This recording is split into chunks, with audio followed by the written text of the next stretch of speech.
Salut, c'est le débriefeur. Au départ, je voulais simplement faire une vidéo sur Raymond Domenech. Mais en faisant mes recherches, je me suis rendu compte que certaines choses n'allaient pas. Entre copinage, trafic d'influence et caisse noire, laissez-moi vous présenter le premier protagoniste de cette mini-série que j'ai intitulée Le Gang des Lyonnais. C'est parti.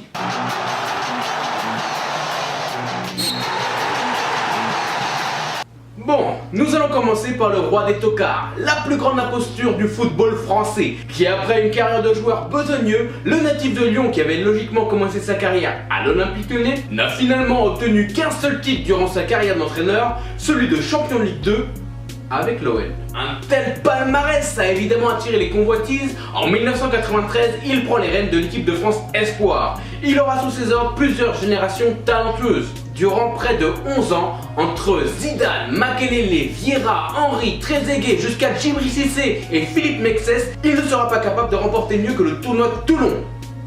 Quoi? Vous ne connaissez pas le tournoi de Toulon? Bah c'est normal, c'est de la merde.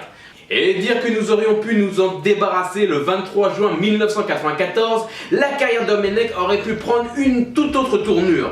Mais ce monsieur a le bras long. Nous sommes 5 jours après le début de la Coupe du Monde 94 aux États-Unis. La Bolivie doit rencontrer la Corée du Sud pour un second match de poule. Le matin du match, un drôle d'événement va se dérouler aux abords du stade de Foxborough, une ville dans la banlieue de Boston, qui doit accueillir la rencontre. Alors qu'il patrouille autour de l'enceinte, des policiers interpellent un individu en train de vendre 3 places au marché noir. Cet homme n'est autre que Raymond Domenech, sélectionneur de l'équipe de France Espoir depuis plus d'1 an.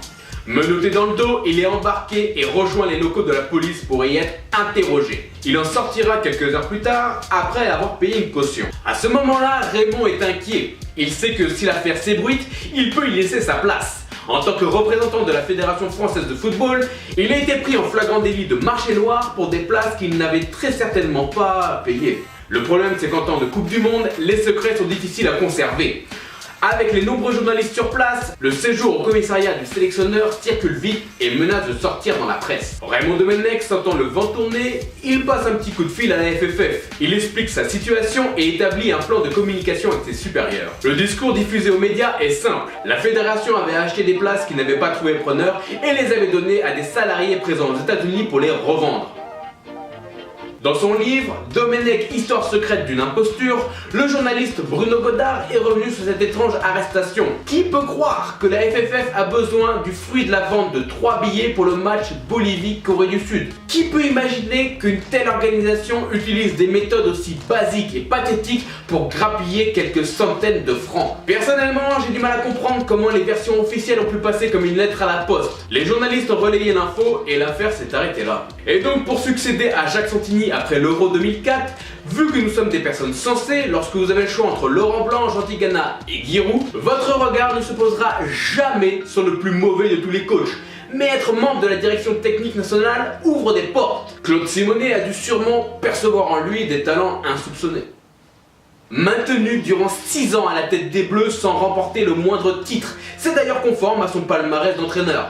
Comment a-t-il pu atterrir à ce poste et à y être maintenu? Entraîneur incapable de motiver ses troupes et de concevoir un schéma tactique qui tienne la route ou d'expliquer clairement ses choix, Raymond Lascience n'est pas seulement une belle imposture, mais aussi et surtout un manipulateur. Ses provocations à dessous, comme lorsqu'il refuse de serrer la main à l'entraîneur de l'Afrique du Sud, ses piques à l'égard de la presse et surtout la demande en mariage de sa compagne en direct à la télévision quelques secondes à peine après l'élimination de son équipe à l'Euro 2008, tous ces dérapages n'ont toujours eu qu'un seul but, faire diversion.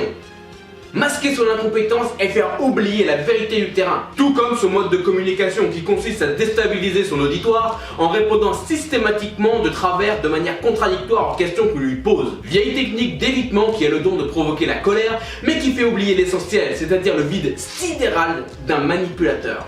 Il y a fort à parier que c'est lui qui est derrière la fuite à propos des insultes d'Anelka, la fameuse taupe. Quelle belle occasion pour lui que de jouer la victime, afin d'essayer de faire croire que les méchants joueurs, ces grévistes de dimanche, qui ont osé lui manquer de respect, sont les seuls responsables. Alors vous m'accuserez certainement de tirer sur l'ambulance, mais cet homme est loin d'avoir perdu de son influence. Celui qui n'a de cesse d'être invité par les médias pour parler d'un sport dont il ne maîtrise que la théorie, est actuellement président de l'Union nationale des entraîneurs.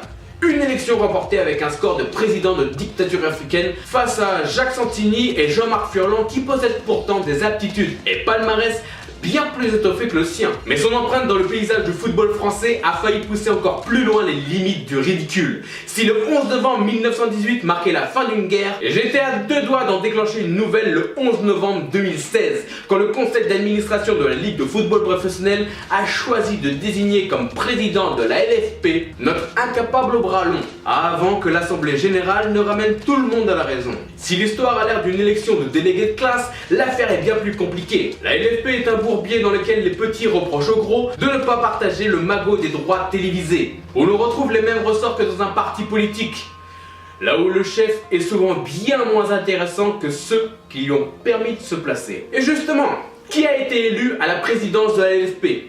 Nathalie Boy de la Tour. Alors, si je me réjouissais de son élection dans une vidéo précédente, ma petite enquête a révélé des troublantes similitudes entre son prédécesseur Frédéric Thiriez et notre loser du jour. Leur relation étroite avec le sénateur Palpatine, Jean-Michel Aulas. Mais je vous en dis plus dans la seconde partie du Gang des Lyonnais. Je vous invite à cliquer ici pour voir la suite. Sur proposition de son président Jean-Pierre Escalette, le Conseil fédéral a maintenu Raymond Domenech dans sa fonction de sélectionneur national pour la préparation de la Coupe du Monde 2010. Et il ne fallait pas immédiatement balayer d'un revers de main en disant c'est un mauvais sélectionneur qui n'a jamais rien gagné. C'est pas le langage de la Fédération française de football. Ça, et que je serai vraiment rassuré le jour où on aura entamé de la façon la plus positive possible sur le terrain la nouvelle aventure pour 2010.